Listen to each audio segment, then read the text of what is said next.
सादत हसन मंटो लिखते हैं कि मुझे एक मरतबा बाज़ार हुसन जाने का इत्तफाक हुआ। शदीद गर्मी का मौसम था। जिस घर में मैं गया वहां की नायिका 2 विंडो एयर कंडीशन चलाकर खुद को रजाई में लपेटे सर्दी से कपकपा रही थी। तो इस पर मैंने कहा कि आप एक एसी को बंद क्यों नहीं कर देती, इस तरह आपको बिल भी कम आएगा। तो इस पर नायिका ने मुस्कुराकर जवाब दिया कि असा केड़ा बिल अपनी जेब विचों देना है। कहते हैं इस बात को काफी अरसा गुजर गया। मुझे किसी काम के सिलसिले में गुजरांवाला के असिस्टेंट कमिश्नर के ऑफिस जाने का इत्तफाक हुआ। शदीद गर्मी के मौसम में साहब बहादुर पेंट कोट और टाई लगाए अपने कमरे में बैठे थे और 2 विंडो एयर कंडीशन फुल आबोताब के साथ चल रहे थे और जनाब को सर्दी भी महसूस हो रही थी।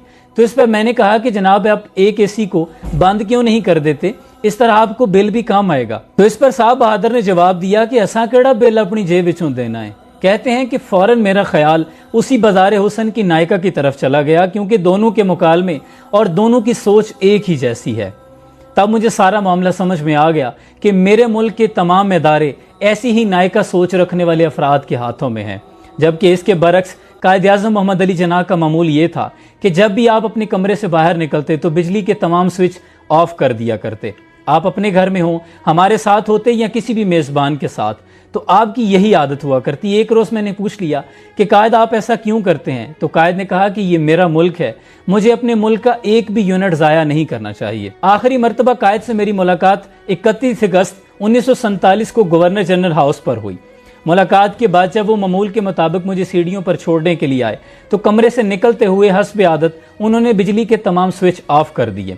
तो इस पर मैंने कहा कि कायद आप गवर्नर जनरल हैं और ये एक सरकारी क़यामगाह है, इसकी बत्तियां जलती रहनी चाहिए। कायद ने कहा कि मैं जानता हूं कि ये सरकारी क़यामगाह है, इसलिए मैं ज्यादा मोहतात हूं क्योंकि ये पैसे कौम के हैं, ये खजाने के पैसे हैं, ये मेरे और आपके पैसे नहीं, और मैं इस पैसे का अमीन हूं। इसके बरक्स अगर मैं अपने घर में होता तो फिर मुझे इख्तियार था कि मैं बत्तियां जलाए रखता रात भर, लेकिन यहां मैं किसी और हैसियत से हूं। तुम जीने से नीचे उतर जाओ, मैं ये भी बल्ब बंद कर दूंगा। ये वो सोच थी जो मुल्क को बनाने वाली थी, और आज जो सोच है वो मुल्क को खाने वाली है।